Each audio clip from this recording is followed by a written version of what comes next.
Neighbor kid stole my bike. And he destroyed it rather than give it back. Back when I was a kid, my family didn't have a lot of money. So we didn't have a lot of things new.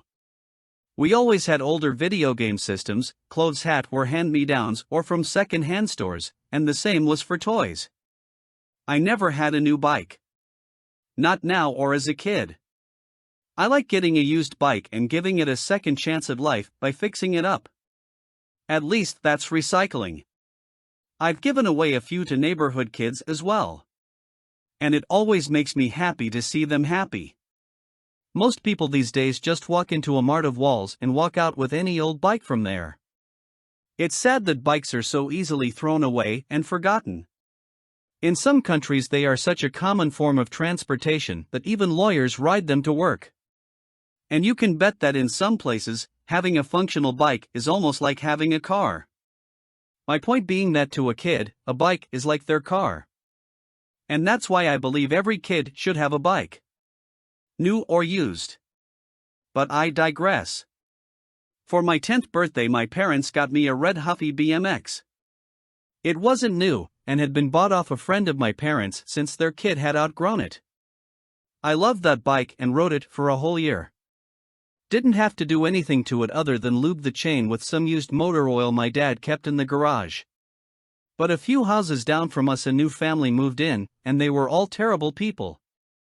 The parents were heavy drinkers, and they didn't do anything to watch their son who was a year older than me.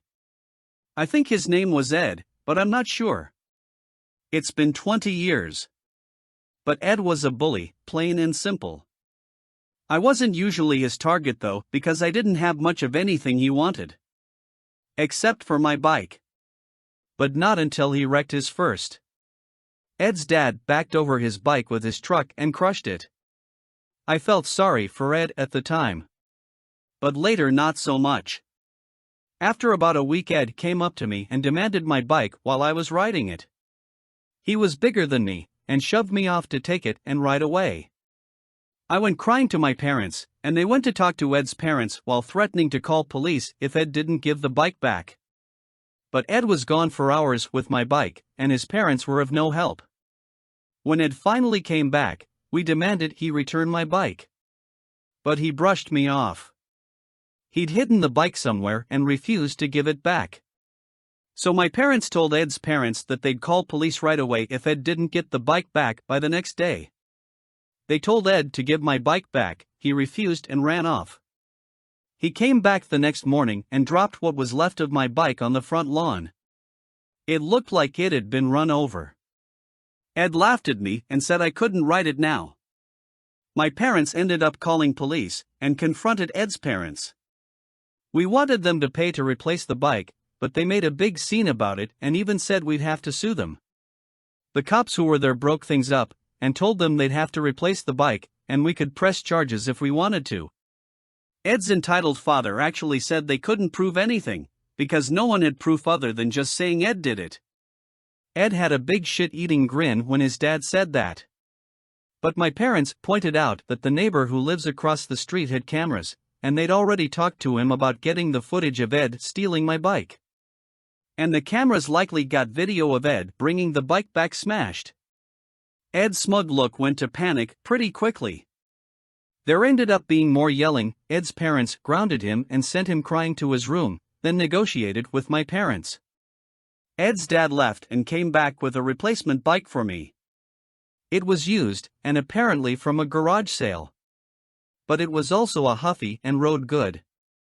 I saved the tires and tubes from my other bike Ed destroyed, as well as any other salvageable parts. I rode that blue bike till I was 14 and then upgraded to a bigger bike since I was growing fast. When I outgrew the blue bike, I gave it and my old helmet to the son of another family that were friends of my parents that were also in a similar financial situation. And the boy loved it. There is a bit of added funny karma here though. Ed did get another bike. Don't know if he stole it, or someone got it for him. But his bullying of other kids made them want revenge. They got a hold of some pink spray paint and painted Ed's bike in the middle of the night.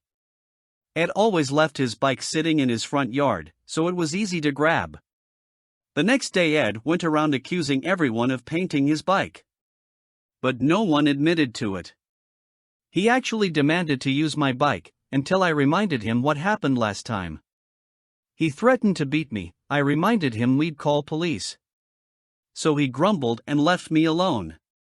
Ed's parents refused to get him another bike, and we saw him spend 2 days trying to scrub the pink off his. And he later spray painted it red and gray. Found out he stole a couple cans of spray paint from a neighbor's garage. And he got in trouble for that as well. But that's not really a big story, as the neighbor didn't press charges and just said he would if Ed ever trespassed on his property again. Ed's family only lived in the neighborhood for about a year before they moved away.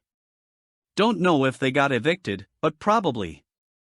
Ed was a bad troublemaker that bullied other kids and took their stuff. So police got called a few times to make him return things. Once they were gone, I didn't ever hear anything about them again.